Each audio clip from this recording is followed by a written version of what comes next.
is Marcia Robinson, and we are recording an oral history as part of the Sweet MUMories Oral History Project to mark the 50th anniversary of the Miami University Middletown, Ohio campus. This interview is taking place on August the 9th, and we are at Verity Lodge at the Middletown campus. Do we have your permission and your consent to proceed with this interview? Yes. Yes. Thank you.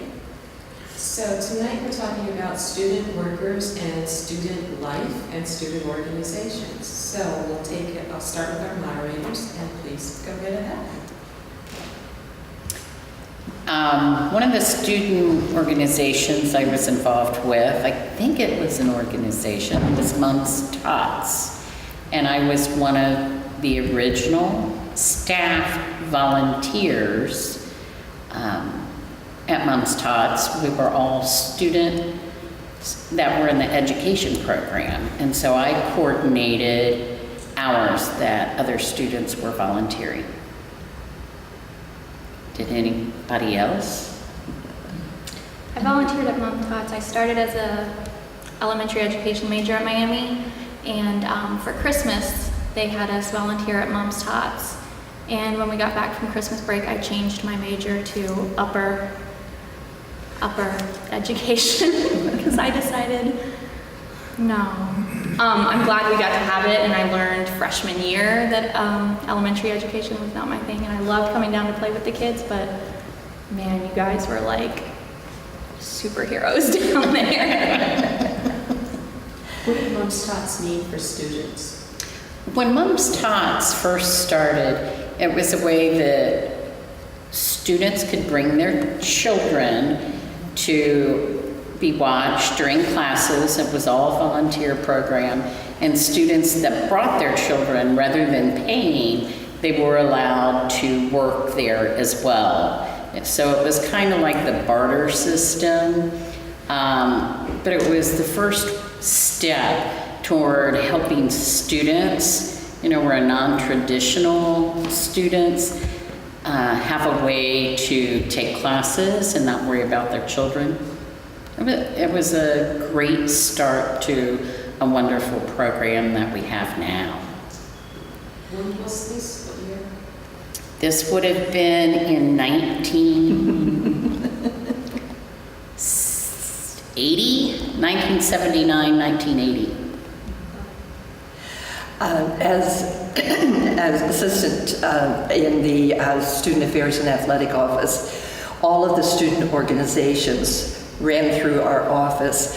So I found myself, whenever they needed help, I found myself volunteering in a number of different incidents from, I was going to say, I've done Mums Tots, I've read for them and what have you, and I've volunteered in a lot of the special projects that the student orgs have taken on. So let's talk about some of those student organizations. Which ones come to mind first? I worked for the student newspaper, which was known as Chaos at the time. I was assistant editor for 2 years, and we covered everything from everything. We did entertainment news, that was my forte, and we did news, things that were important, anything that, we could possibly find a story, we did it there. I was also part of the Model UN program, which we got to go to New York. I did that for 4 years. So, and we went there September 11th, the April after September 11th was there, we were there. So it was a big wake-up call for all of us, and we got to see what New York was really like back then and stuff, and it was pretty interesting. And then I did Illuminati, which is a literary magazine. We did that. We also did the radio station. I also did Rusty Nails. And the radio station was WMUN? Yes, that's what it was. That's what it was. Yeah. I also did a Spanish club, film club, and that's about it. Oh, student government, and we also kind of was involved with Carol over here. Every time we had a problem, we're like, Carol, we need your help. Carol. I worked at the switchboard, so I used to see a lot of things happening, coming back and forth. And switchboard was really interesting because you had to know the phone, and it had multiple lines. So if you didn't know the phone, you couldn't, it was chaotic. So people would call in from all kinds, like outside, inside and stuff. So it was very interesting. Sometimes you would get prank calls like, do you want to order a pizza? And I'm like, I'm sorry, this is Miami University. This is not a pizza place. Or we would get like, somebody would call in like city morgue, like stuff like that, just out of haha, funny. But it was very interesting because actually sitting at the switchboard the way it used to be, not like it is now, we saw everybody come in and out. So you got to know professors would stop by and say hi. Miss Daphne would stop and say hi, chit chat for a while, just everybody. So you got to know everybody when you were sitting there as a student and you got to work. So you kind of, went to classes, came back, worked, somebody else switched with you. And then I worked at, with Ruth over there at Public Affairs and Marketing too. So I kind of knew the ins and out of the school for a long time. Daphne, you had switchboard stories. I worked the switchboard when I was a student, but when I worked the switchboard, it was a true plug-in. You would get a phone call, you would have to plug in, and they would ask who they wanted to talk to, and you had to unplug. And I'm not going to do the Lily Tomlin routine, but that is exactly what it was. I was information as well, and I had a window that was about this big, and I sat in a little cubby and answered all the calls that came into the campus, which were minimal compared to the amount of calls that come in now. It was great. I'd like to go back to chaos. Anything chaotic ever happened at chaos? Why, yes, it did. We had to get a paper out a certain amount of time. You had a certain amount of time to get the paper in before the next day. So one day for some reason, something happened and we couldn't get it in. So we stayed here till about 2 o'clock in the morning and made sure the paper was for the next day for the students. And kind enough, the security guy got to know us very well that day. He ordered pizza for us and we stayed here till about, it was 2:30, 3 o'clock in the morning. We just wanted to make sure the students had the paper out for the next day. You printed it yourself? Yes, we did. Oh, yeah, we we did did. print it ourselves.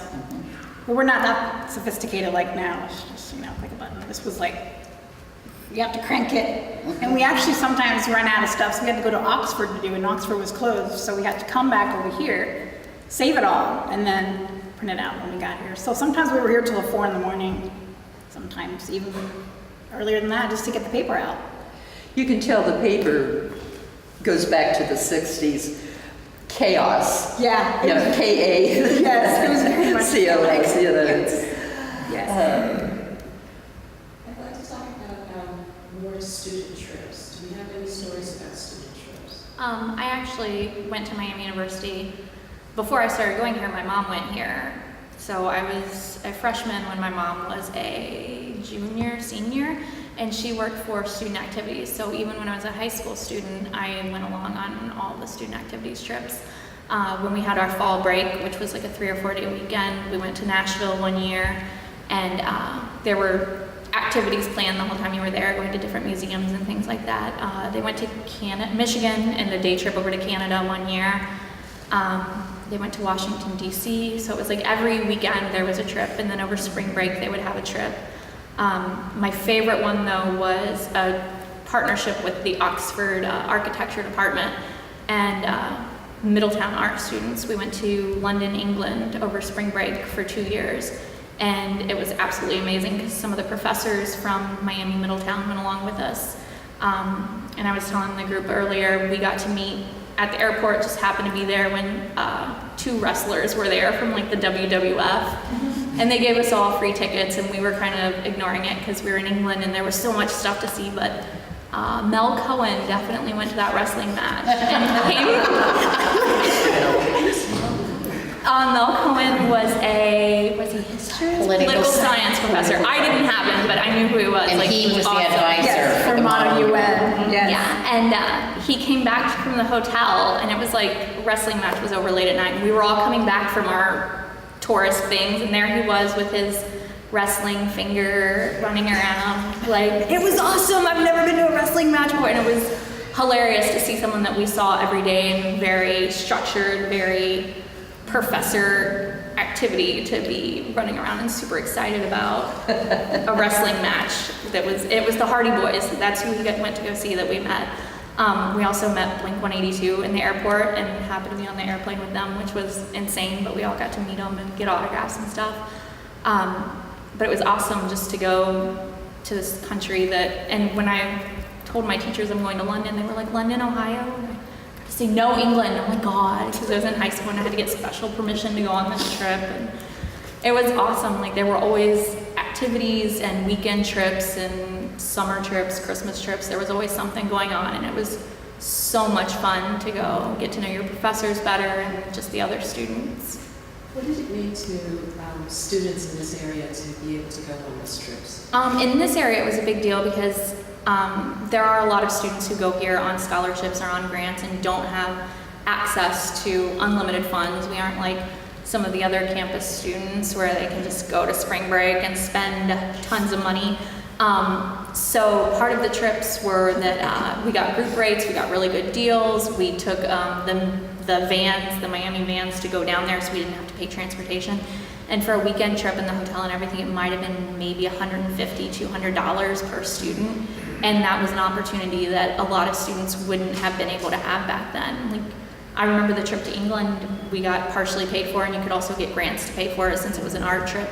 And I think the total cost was $900 for our airfare and our hotel, and we had a couple little trips planned, so everything was really accessible to students, and it was opportunities that we wouldn't have been able to have. Like, my mom was a single mother and she was in school. There's no way that we could have just been like, let's go to England for 10 days. So it was definitely an opportunity that we wouldn't have had otherwise. Let's continue with the International Medal Cohen story. What's Model UN? Model UN is an organization that students get to represent a country in the UN. For example, the first time we did it, we were Belize, which is a country, Belize, which is like this little. And so we had maybe 10 students the first year. And so every year you pick a different country based on the delegation you have. So basically, if you have this many, you can't pick a big country like China because it doesn't have that many delegates. So you pick something like Djibouti or, which is my favorite country to say, but anyways. But you can pick Costa Rica, Belize that has, smaller delegations to go over there. And then the next year we did San Marino, and then that's in Italy, because a lot of people didn't know where that was. But, and then we did Lithuania, and then Estonia my last year. So basically you go to the actual UN and you actually work there like they do. And you actually propose stuff, and you basically fight it out with words. And then at the UN, and you get to go there every night and every day and just do what they do. That's in New York City? Yes. Yeah, you get to spend a whole week in New York City, and you're from sun up to sundown, you're in meetings all day, and when you get a chance, you get to travel and around New York City and take the subway and see what that's like, and Statue of Liberty and stuff, so it's a lot of fun. Lots of fun. We started to talk about WMUM. Any special shows or programs or moments on the radio you remember? When I was here, my freshman to sophomore year, my first year here, which was in 2000, the radio station WMUM had been shut down for years previously. I think the only reason I knew about it was because my mom was here and it was like, there used to be one, and I was in my vast array of majors, at one point I thought communications sounded really fun. So I thought we need to have one here, and I tracked down a communications professor who was an adjunct, and it was her first year there, and she didn't know any better and didn't know that the radio station got in trouble all the time, and was like, of course I'll help you. So we roped her into being our advisor, and we actually got a partnership with the Rebel in Middletown, which is a local radio station, and their DJs came in and helped us set up, because when we opened up that WMUM room, equipment was just stacked, and it was radio equipment, like the soundboards that when the DJ walked in, he was like, I haven't seen this since I was in college, and I was like, oh crap. So they came in and they helped us set everything up, and they promoted on the Rebel, they would promote, when we had events going on and partnerships and things like that. I think it was the year that they announced we were sending soldiers to Iraq. WMUM and Chaos went in together and had a Support the Troops rally where we provided lunch, and we called everywhere to get tons and tons of donations because we had so many students who were either reserves or were in the military and were just here kind of waiting to hear whether or not they were being sent out. So that was something the WMUM and Chaos did together to support our students who were on campus. And that was really interesting because there were so many people that came out, and we had them write cards to the students and everything, and it was neat to see everybody come out. What year was that? Must have been 2001. It must have been the year of 2001, 2000. It was right after September 11th happened, and then it was the spring, so it must have been April of 2002. It was right afterwards, yeah. Mm-hmm. We talked about the atmosphere during the Vietnam War. What was it like here in 2001? What was campus atmosphere like? Were people talking about going to war? What do you remember? I remember having a boy in class who was in Desert Storm, so he was older, he was a non-traditional student, and he had just gotten back, and we were asking him like what it's, because we were so young, we didn't really know, and we were 19 years old, we had no idea. We were asking him what it was going to be like, and if people were going to be going, and he was telling us about what it was like, and he was saying, he hoped that it blew over and we didn't have to go. But I remember some of the boys in class saying they went and signed up after September 11th and they knew they would be going out. So, there were couple boys in class that I didn't see them again, but I'm hoping it's just because I transferred to Oxford. So. Speaking of older students, there's a group called Rusty Nails. Yes, Rusty Nails was their non-traditional student group, and actually her mom was the president, I think it was, of the organization, and then there were several other of us that were involved. It was just a non-traditional students that were older than the normal age of a college student, so they could come in our group, and it was working parents, that were just coming back to school, and we did all kinds of activities. We went to see Bush. We went to see Bush, and we went, not the president, but the band. Moby, not the whale, but the actual artist. We saw John Mellencamp. We went to see John Mellencamp. John Cougar, sorry, he was Cougar at that time. He's Mellencamp now. Rusty Nails went on some of I think Nashville was one of the... Yes, and then we went to Washington, D.C., and... How did you sponsor those trips? A lot of it, times we got, fundraisers, yeah. Bake sales and... Everything we could do to try to get something. A lot of times the Kiwanis group here in Middletown would do a lot for us too. And they sponsored a lot of the Model UN too, and then they would give us money towards our trip. We would go to student government and we would tell student government, we raised $300, we are still short $250, and sometimes student government would help us, yeah. So let's talk about student government. Okay, I was freshman representative one year, and then I was the radio station representative one year. Student government was kind of interesting. You would go every Friday. You knew you were going to have a student government meeting at noon or whatever, and you would go basically fight with other organizations over funding and what was going to be going on campus, and you would argue over who got to have the common room what days and who was going to have their bake sale where what days, and it was interesting because I definitely got to talk to people in organizations that I would not have even known existed, like the botany club. I would never have known there was a science thing happening. The dance team. The dance team, yes. It was interesting. Dance team didn't last very long. It was only this much, but they're a very interesting group. I was the junior representative for Model UN and several other organizations at student government. So we, like she said, we would sit there and be like, no, I get the money. No, I need the money. No. Try to fight it out between each of us to see. And we really did meet a lot of interesting people, like the Botany Club. What else? The Illuminati was there just before you were in it. And then there was just some interesting or that you never knew about. There was Campus Crusaders. Campus Crusade for Christ. And then what else was there? There was a lot. So you kind of got to know each other and be like, oh, you're from this organization, and I'm from this one. Nice to meet you, and here's what we're about. Now give us the money.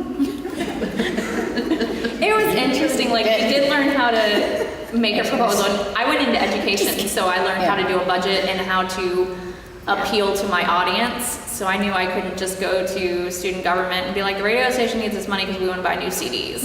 I had to go in there and be like, well, this is what the radio station has done with our money. And we would talk about all the great things we did. And, you know, we sponsored a family for Christmas to do the basket and the dinner. And we did this, you know, support the troops rally. And we did this, this, and this. And we raised this much. But I mean, it definitely taught me how to talk to when I was in school and I had a principal and needed more money for my classroom budget. I would go back to those skills of student government. Yeah. It works. It worked. Oh, yeah. I could talk a principal into giving me thousands. The student government days actually helped when you got out. That's right, it did, yes. It helps negotiations. We're better at it. Yeah, you can negotiate. Yes, very well. You're probably better at conceding at times. too. Probably, yes. We're like, okay, we'll just write out our paper by hand. We can do that this year. Okay. So speaking of drama and student government, there was a film club. Yes, I was actually part of the film club because at one time, my minor was film. I have a minor in film. So I always wanted to be like a director. So they had a movie. They used to show movies here. I don't remember like what they did, but they used to do it. And then we used to do it at the science building. What's it called? Is it not Johnston? Not Deskin? No, the other Levy. one. Levy Hall. We used to have In that big room. in that big huge room. Yeah. 100. Yes, it was huge, and we used to have just show films, and we would basically kids would come in from like high school and stuff, and like we'll watch the movies and we'll pause it, discuss it, what's it about, you know, and stuff like that. So it was a lot of fun. And that was one of my favorites. The film club partnered with student activities. And every year over the summer, student activities would take a week-long trip, and they would go to basically like the seminar where they would see people that could come to the campus and things that could be done. And one of them was a drive-in theater where they would come and set up the huge screen in the parking lot, and people would park like a drive-in theater because we don't have very many of those anymore. And one of my last years here, we finally talked someone into doing it. I think it was Student Activities and Film Club. And they came with a big inflatable movie theater screen. It was huge, like a drive-in theater size. And they would show a movie on the projection screen, and like people from all over Middletown could come and hang out, and kids would come see the movie, and they would have like, the organizations could set up bake sales and popcorn and all that kind of stuff to raise money too. Remember that? I think that's great. I wasn't here then. I wasn't at that event. I went to a lot of events just to support students after I was no longer a student. You know, working in the bookstore has given me a lot of opportunities to help students. I went as an extra guest on trips to Chicago, where we would always go to the Museum of Science and Industry and the aquarium, some really unique things. And then we would also go see Second City TV. So it was a really fun trip, but I was on staff when I went to that. And then things changed a little bit. I did go as a chaperone one year to the Biltmore, and I actually drove one of those extended vans. I went to that. Yes. Were you in my van? I slept on the floor. I wasn't really a scary driver. But it was, those were trips that students paid X amount of dollars, and it was fairly minimal. And that student activities would pick up the additional costs for the students. So it gave our students here an opportunity to go places that they wouldn't otherwise go to. You know, I mean, it kind of helped round out their education in a different, and it expounded on it. Is that a good? Actually, the trips were part of the student board budgets because I handled so many, those in the activities office, and that was actually written into the budgets each year. and would help offset the cost, of the various trips to Chicago, or like Daphne said, the Biltmore, or some of the trips like Model UN to New York and things like that. And I know student organizations could approach, I don't remember the name of the woman who was in charge of student activities. I don't remember her name. Hannah? Yes, Hannah. Hannah, mhm. Student organizations could approach Hannah and say, our organization is studying whatever it is, and ask if they could do, help sponsor a trip. And sometimes she would go, I know they went to the Detroit trip was part of the, world culture students or something like that, and they wanted to go to some music museum in Detroit, and they went to some kind of soul food restaurant that was in Detroit, and it was partially sponsored by one of the student organizations. Speaking of world, there were foreign language clubs. Yes, I was involved in the Spanish club. I speak Spanish fluently, so I was like, why not have a club? So we got a lot of actual students that came and wanted to be in the club. And what we did was we actually went 1 year to Mom's Tots, and we actually read them a book in English and Spanish both, and they loved that. They don't know what we were saying, but they loved it. And it was just great to be able to expand our horizons, for students that didn't know the language or were trying to study it, because it's one of the choices you have here. I don't know if they've changed that, but I know Spanish is a very big, language that you could take. So it was great. It was a good club. Very good. Are there special days that you remember from student activities that maybe other groups put on, or special annual events? Walks in the woods? I think my favorite was opening week, and I was talking earlier, opening week, Monday through Friday, it might have even been the first 2 weeks of school. Student activities would always have something going on in the eating area, the cafeteria Used to be area. the old Commons, but Yeah. it's not even now. And they would always have crafts, or they had a comedian show, or they had a music show. They had a magic show 1 year, and I would always come to class, or come into Miami, even if I didn't have class that day, because I was master of my schedule. I only had classes on Tuesday and Thursday. But I would still come to school every day for opening week and see the activities and do what was going on, because they had ice cream socials and they had pizza parties and stuff like that. And it was hypnotist too. the hypnotist came in, yeah. He was So fun. it was awesome to come in and hang out with my friends. With fall coming, I think about Halloween, and one of the things that, you know what I'm going to say, we talked about it, but one of the things that I remember is the haunted trail. And we did the Miami Trail, and student government did actually a haunted house and a haunted trail. And I will never forget the 1 year after Mr. Darbyshire retired, Dr. Ewers was the new director of student activities and student affairs. And Jim came in, and he hadn't been here very long, so a lot of the students didn't know him. He came dressed as the Grim Reaper. Didn't say a word, just walked down to the trail and just stood there. And the students would look at each other and say, "Who is that? Who is that?" I mean, it was just so funny. I mean, because here they were trying so hard to scare everybody with, our closet in the student affairs office had all of these haunted house, things that what you remember, all of the costumes and all of this. But this is one that they had not seen before. And it was it blew their mind. I mean, it was so funny. And they would come up and they'd go, "Carol, who is that down there by the bridge?" And of course, I knew who it was.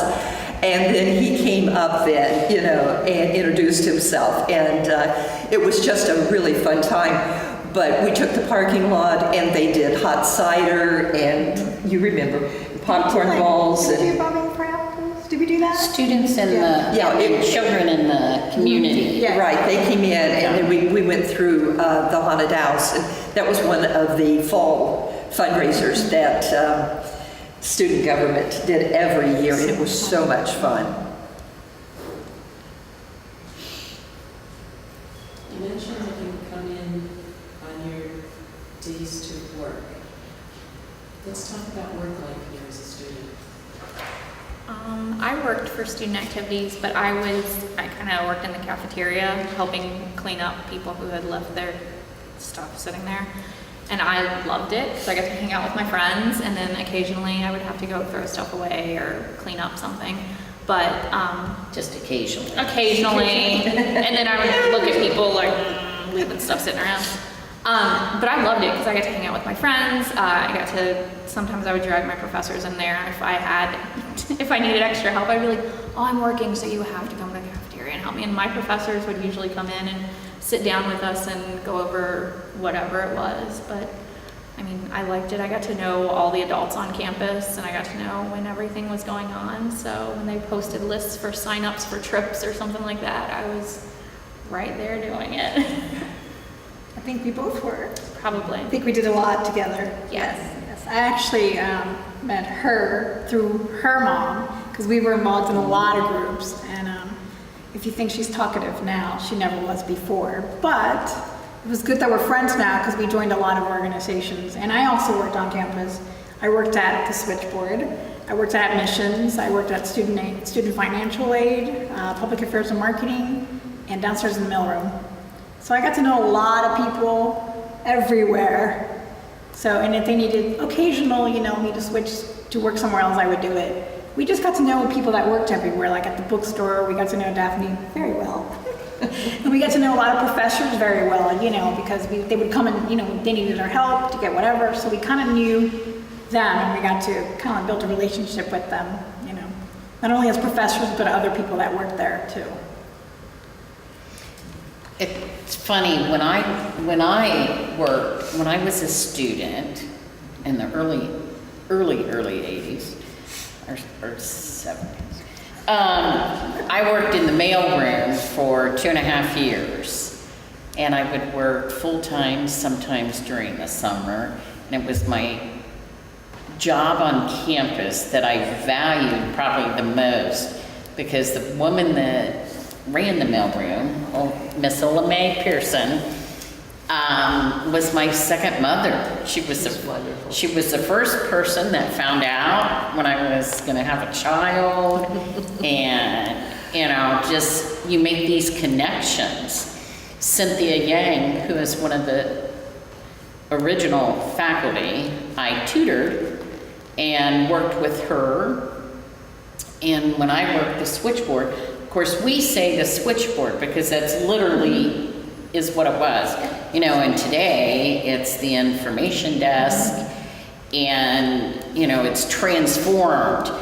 When we worked it was answering phone calls, and that's all you did. So you had plenty of time to talk or do homework and meet people. I tutored in math, and I worked for an instructor for a little while, but I got to probably in the mailroom because you went to every area on campus. So I got to know all the faculty. I got to know, all the staff. After my daughter was born and I would come back to visit, she would run back in the, I started to say the dean's office, but it was executive director at the time, and thought she owned the place just because it was a place of comfort. And it was so exciting when I could come back and work in the bookstore, and when I could manage the bookstore, and I would get to then watch students come in as these intimidated freshmen that were afraid to speak up for a few years. Afraid to speak up, to become vocal and share their interest and learn to go outside of the box, to help create new things. Yep. Daphne was talking about the mailroom and the lady that ran the mailroom. She was wonderful. And she knew everybody and all on it, yes. And she had a sign. Do you remember the sign that she had in her window? She said, do you want to speak to the lady that, excuse me, do you want to speak to the man in charge or the lady that knows what's going on? I mean, this was so That was her. Yeah, it was all May. She was wonderful. But speaking as a administrative assistant, I had students coming in. I worked 25 years at the campus, and I saw so many changes with the students When I started in '88, the rules were so strict with the students. They were not allowed to wear shorts. They were not allowed to wear jeans. If they had to wear dress slacks. And so some of my students would leave a pair of slacks in the office. They would wear their jeans to school, and then when they came on duty, then they would go change. But appearance was very, very important, you know, back then. But I can say that the student workers were wonderful. They were so helpful, and I mean, became really, really, you know, good friends. And I've become very close to, you know, so many of them. And I recall one of the young ladies came in, and I had an old electric typewriter sitting over on one of the counters. And you know, I remember. And she says, Miss Carroll says, what is this? And I said, well, it's an electric typewriter. And she said, I don't think, yeah, and I had to show her how to use it. And it was so funny because I said, you know, when I first started, I said, I started in January, and I said, that fall was the first year that they put computers into the classrooms. She looked at me and she said, well, how did you do it? And I said, well, I started working for continuing education. And we kept, it just seems so strange now, but they kept the registrations on steno notebooks, and we would file them, you know, by semester. And if someone called in and needed continuing education, you know, certification or something, well, we'd have to go through the drawer, you know, and fill, you know. She looked at me, you know, and she said, you didn't have computers until '88? And I said, no. And she said, 1988. She said, I wasn't even born yet. I don't know. But she was a wonderful student, you know, and I had so many of them. And many of them I still stay friends with on Facebook. And I just, you know, I just treasure that friendship so much. It is great. You know, working in the bookstore, I made friends that I've kept for so long, and faculty and staff that were friends that I kept from well, since then, a couple years ago. But to get to witness so many of those changes, being here at that time and being here now, and you still build relationships, you know, and students that have worked for me, I've gone to their weddings, baby showers. I mean, it's, you know, it's just exciting to get to keep watching growth and get to share that it's an education that is more than an education. It builds a community. It builds, you know, that's character. I mean, that's how we got to be who we are right here. It's a great place to be. I mean, I think of them not as like faculty, but as friends, because I know we've kept up on Facebook. We've kept up not only on Facebook, but live. And everybody else, so whenever we were working in that department, we kind of became friends. You know, because we would talk to each other, you know, like, hey, how you doing? How's your day been? Because everybody would stop at your different, like they would stop at the bookstore, they would stop at the switchboard or the information desk, and, you know, to talk to everybody. So now we become friends, you know, we follow each other on Facebook, we try to talk to each other, so it's we don't think of them as professors or like people we work with, we think of them as friends.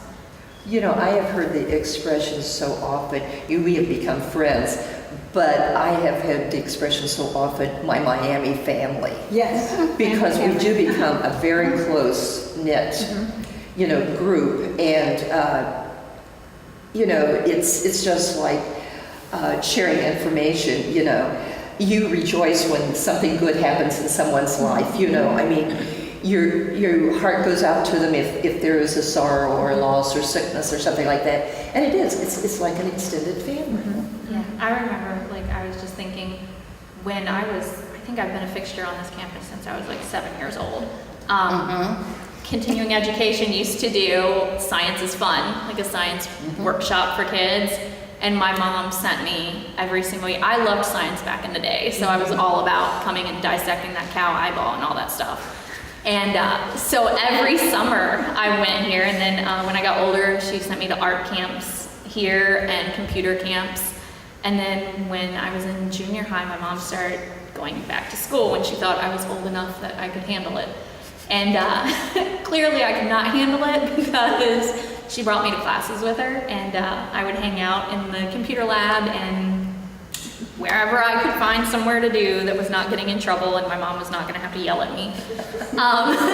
But I remember the student workers, like I was like a little sibling to them. I would come in with my algebra book and I would look all pitiful at whoever was working in the math lab, and I don't remember the boy's name. Yeah, but he would come over and be like, you have no idea what's happening.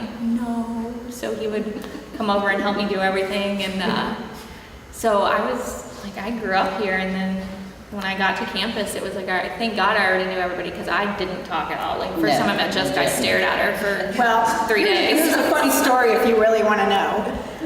When we were at Rusty Nails, and so Rusty Nails went to a lot of places. We went to the zoo, we went to the Festival of Lights. And they did family trips, because so many of them were Yes. non-traditional students. That So kids came along. what you see now is not what was before, because when I first met her, like I got lucky enough to sit in the back seat with her because there was no other room. So I'm talking to her like, so, you're Rena? Nothing. So, what do you like to do? Nothing. I was like, well, we're going to the zoo, right? Nothing. I was like, might as well talk to the door because, nobody's talking to me. So then we go to the zoo and we're sitting in a bench. At this time, she was like really young. And I said, so, how do you like the zoo? Nothing. I was like, man, what is wrong with her? And finally, I think you said one word, like, I like it or something like that. And we're like, we're gonna be best friends. And we are.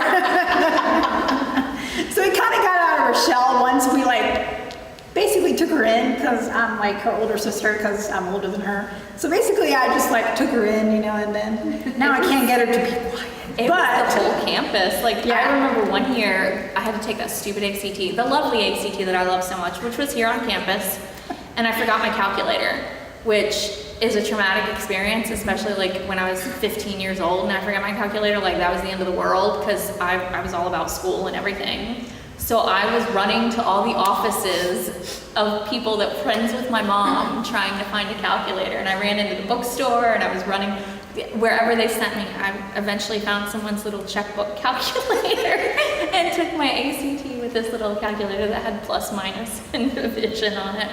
And it was I'm glad that I knew everyone here, and I was able to run around to my 10 different mommies to take care of me. That's good. It sounds like this is a magical place.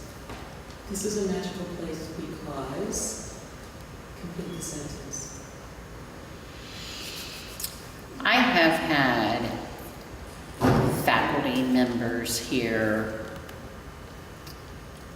other people too, staff and students and friends I've met. But there have been a few of the very first faculty members. Cynthia Yang is one, and Marion Piles, and who taught me that what I did was good. And I think I probably grew up in a time where I had a great education. I enjoyed my education, but I was answering to what was expected of me. And I was very good at it. I was an honor student because I did what was expected of me. And Marion Piles was the first person that said to me, Daphne, please quit trying to write what you think I want to read. Write from your heart. Write what you know. You have a great sense of humor. Use it. You have compassion. Write about it. And I did. And from that moment, that freshman English class on, it gave me a different sense of who I am. That's special. I'm gonna cry.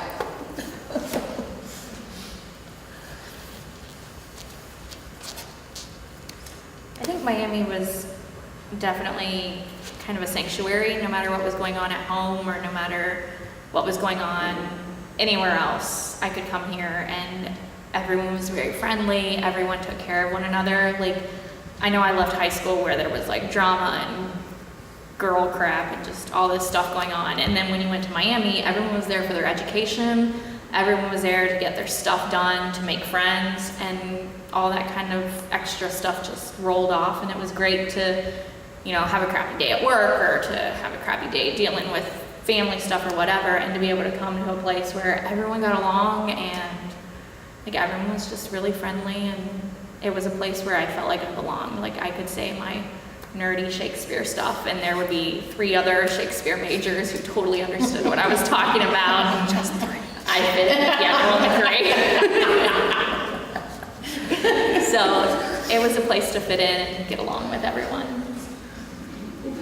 And I think we also had like our own little groups too. Like we would everybody knew us on campus. I mean, we were like the 4 musketeers basically. It was her, myself, and then there was 2 more, I think maybe 1 or 2 more. So everywhere we went, everybody knew us, and that's where I got the nickname J-Rod. Well, actually, there's a funny story behind that.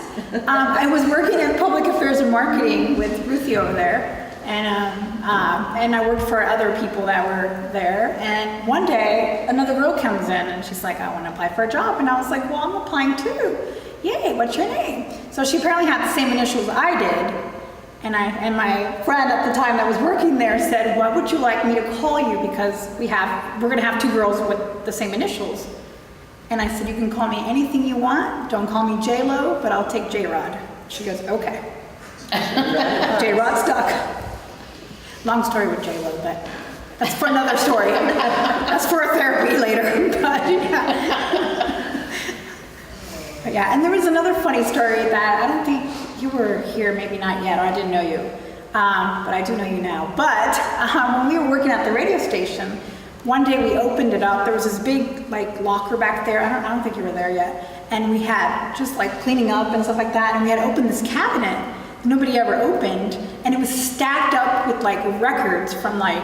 Yes, I was there. You remember that? Yeah. It was like, I mean, records that we were like, we found a treasure. We had young students who didn't wow. It was like, I found the Beatles, I found Leonard Skinner, and I'm like, this is a treasure, what is it? And it was a lot. It was like Leonard Skinner, it was Beatles, it was like. We hot glued some of them to the walls. Don't say that, Auntie. Shh, that was not, can you cut that out? It's long gone now. Long gone now. So we found a lot of memories, and in some of those records, there was some really interesting stuff. It was like a lot of them were written on, like back when we first started the radio station, there was a lot of like little notes we found Before there. it was shut down. Yes, before it was shut down the first time. So we found little notes inside of them that we would post on there, just a reminder of, what was, and then we taught some of the young ones who like the Beatles were that didn't know, or Leonard Skinner. Or How to drop the needle on the record How to- and play yes. the third song, but not the first 2. But we got it. We got you trained. I knew how to Very do well. We got it. But it was a good time when we found those treasures because, you could see like the history behind it, all the records we found and all the, basically memorabilia that we saw. And we're like, wow, a record. It's like finding Mecca. What is it? And then, we wanted to leave the legacy for the other students that were coming behind us. And it was a lot of fun and chaos. We had, in the radio station, we had a good time. Jessica, can you imagine what a treasure those records would be today? Oh, a lot, yeah. Yes, yeah. Probably never seen them. True. Well, sometimes we have contests where we would like if you could guess the artist or guess the record, Yes. you won a Miami pencil or a towel or something. And you would get like, kids would be like, we have no idea who this is, but can we have the pencil anyways? We're like, no.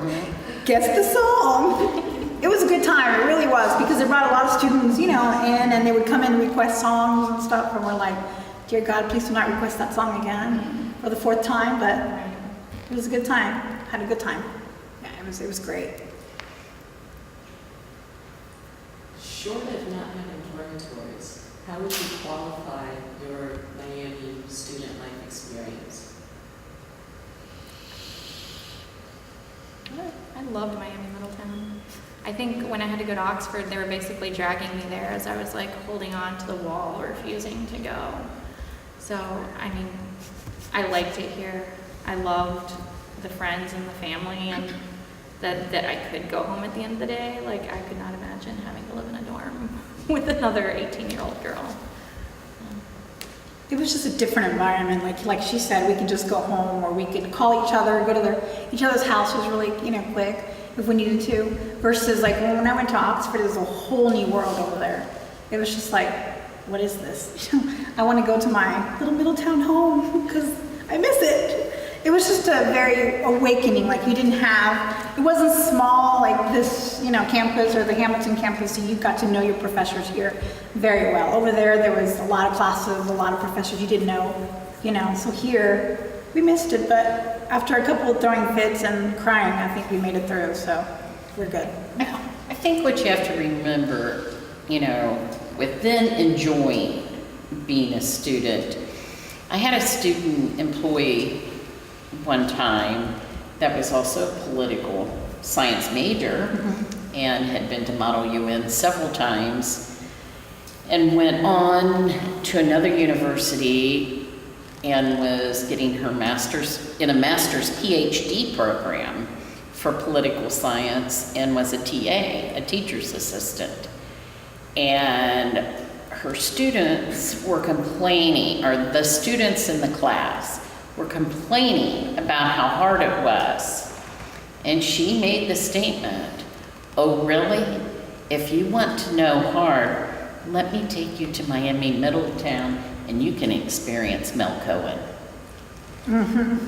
So, I think, one thing to say is that the environment was great, you had a lot of fun, but also you worked very hard. And when you're in an environment where you're walking down the hall and you might not have attended class, they for real knew who you were and said, "Hey, I missed you in class today. Is there a problem?" Where that doesn't happen all the time. And so you were held to a different standard and an accountability. You couldn't be invisible. That's a way to put it. You could not be invisible. You always counted.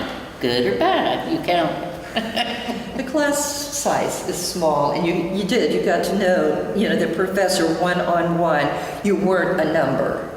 You were an individual, and they really cared. You worked hard, but you earned it. And I really think that the smaller class sizes and the professors that we have are so dedicated and just really care. I think they really care about their students, and I think that speaks very highly for the campus. And just to second what Daphne said, when I worked at the switchboard, a lot of those professors that would walk down the hallway, I had them for class, so they were like, I'm like, I'm coming, I've got another 15 minutes. They're like, it's like, man, okay, I'll be there. So, and they knew you, they would walk down the hall and it's like, past 15 minutes, where are you? I was like, sorry, I had an emergency phone call at the switchboard. That's what I had? Sure. Sure I did. But they'd be like, this is the last time you can be late. I understand you work here, but you gotta be on time.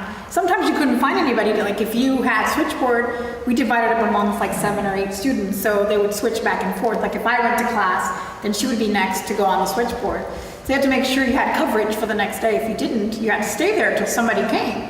Sometimes we had to stay there, and I'm like, I'm going to be late again. Where are you? And you couldn't put the phone on, you couldn't put the switchboard on hold or, Why? We didn't have that button. We did, but we were never allowed to use it. It was like the red phone at the White House, only use it when you need to. That's what it was. It was like covered. It's like red button, don't touch unless you need it.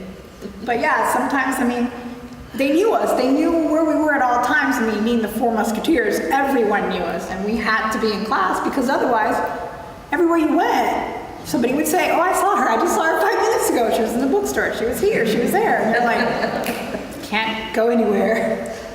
And when you were sick, people were like, "Where have you been? Where have you been?" Remember that? Yeah, I missed 2 or 3 weeks of class. I fell down and broke my tailbone. Yeah, and I missed 2 or 3 weeks of class. I was stuck in bed, and I think a lot of people thought I was just goofing around. Or I was goofy anyway, so they probably thought, she's faking it, whatever. When I came back to school with my little donut I had to sit on, I was so embarrassed. And yeah, I was in a group project with Jessica, who saved my butt because it was not a good break. I did all But oh yeah, professors actually called home and were like, we haven't seen you in a couple of weeks and you've never missed a class before. And I'd be like, listen, I don't want to talk about this. It's really embarrassing, but yeah.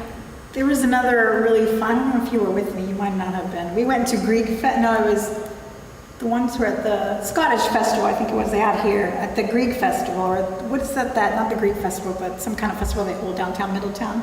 It's the Midfest. Midfest. Midfest, yes. And we can mention professors' names, right? Dr. David Ballard, which yes. loved him. I think you were with me. And it was being held at the Community Arts Center that's up here. And that day he was wearing a kilt. So they were all wearing kilts. So we had just gone and we're like, hey, Dr. Ballard, how are you? And he's like, fine, how are you? All of a sudden, a gust of wind, somehow, just went like this.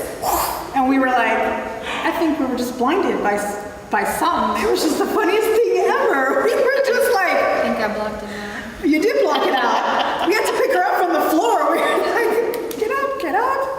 And it was just the funniest thing we've ever seen. And he was so kind about it. He was just like, oh, don't mind the kilt. It's like, we're not minding the kilt. I think we're just blinded and need some therapy afterwards. But it was that's how close, we would see them all the time, everywhere in town and stuff like that. So it was very interesting too. I think one of the neat things about student workers, they do become leaders, and they learn, to take on responsibility. And I think one of the neatest things is when our students come back and become faculty or staff, and it's just like coming back home. And I think that is one of the things that is just a plus. And a very positive thing that they care enough about the university to want to come back, and spend not only, their college years here, but, their working years, Right. To work with other students. And I think that is a big plus. And, we've got several of them, and we've got one of them coming back this year. And he is coming, he was very, very active. And we've got several of them. In fact, one of our coaches was a former student. And it's really rewarding, to see the students come back and give back to what, that they have learned. The committee that first organized for bringing the campus to Middletown wanted students to have opportunity. How was that dream fulfilled for some of the people you were in class with? Opportunity. Do you have any stories, anonymous stories of people for whom this was the opportunity?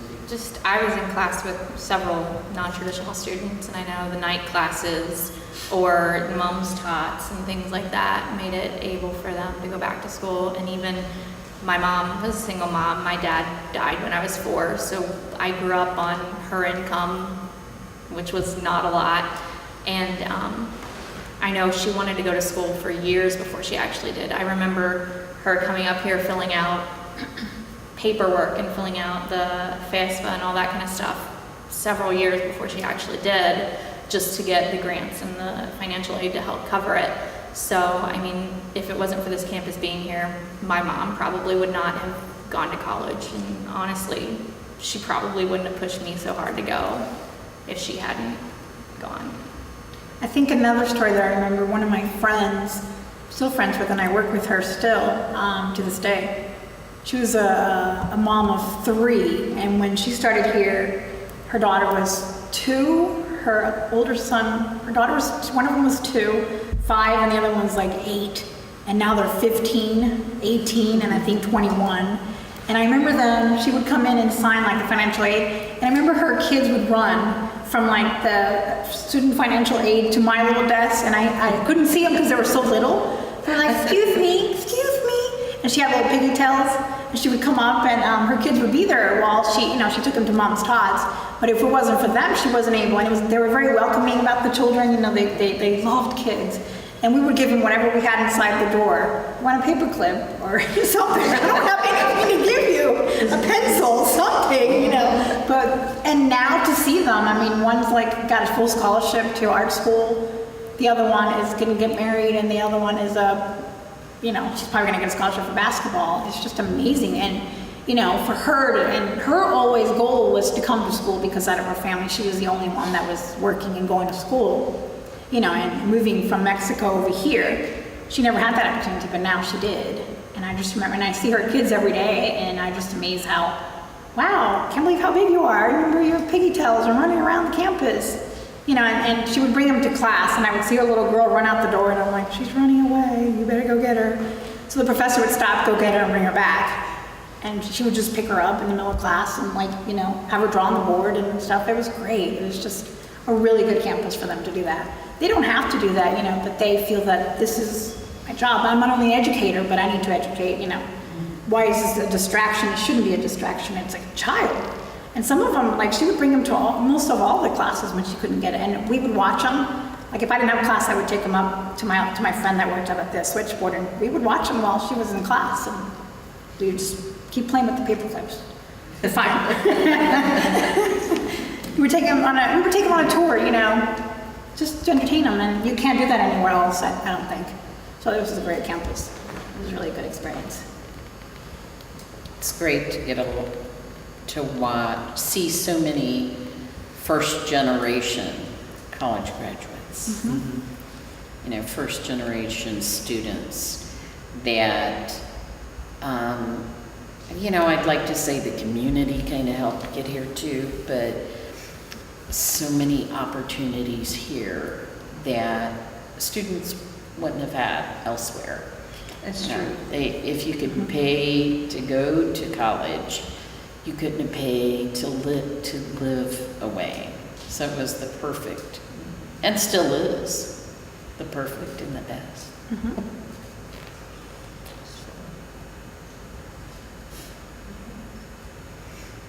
Well, the community helped build this college. I mean, it was all of them together, and I've read stories where even the school children donated, their pennies and stuff to help build this campus. And I see so many times the campus giving back, like you said, to the community. And I just think that is, so great that we are definitely a community college. And it goes both ways. The community supports the college, and the college in turn gives back to the community. Something else that was really interesting, when I worked at the switchboard, part of our job was to change Miami. When you first came in, they had a big sign. You could change them, the letters and stuff. So my job at that department was to change the letters. And I think Ruthie would know these kind of stories, but she's sitting over there. And it was rain, sleet, snow. We would go up the hill, change the letters, and then come down the hill. And if we forgot a letter, we had to go back down and, fix it again. But Miami used to have signs where it said things that were happening on campus. Yeah, you put the individual letters. Yeah, so you could come by the highway here, or the street, and you could see what was happening. So we would get a little golf cart, go up there, freezing cold with gloves on and stuff, and change it in the middle of the night if we had to. Sometimes we were here till 9, 10 o'clock at night, we would change it. And if we forgot a W, we would use an N, or vice versa. No one ever knew till now, but that's just a secret, but that's okay. If we didn't have an A, we would substitute in a different letter, but it was really interesting job. And now we can get all that information on Facebook, Twitter. Now back then, bruised hands, blood everywhere, it was just bad. Just kidding, there was no blood. Maybe bruising, but no blood. I have a question. You've done a very good job. Is there anything else you'd like to share for future generations to watch and read and remember? Just take part in campus, participate and join as many organizations as you can.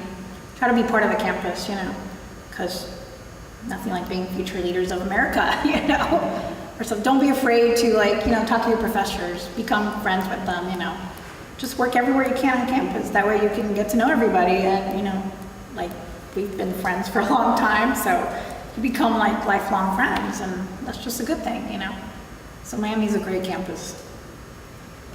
I think now there's so many more opportunities, and I think that's going to keep growing.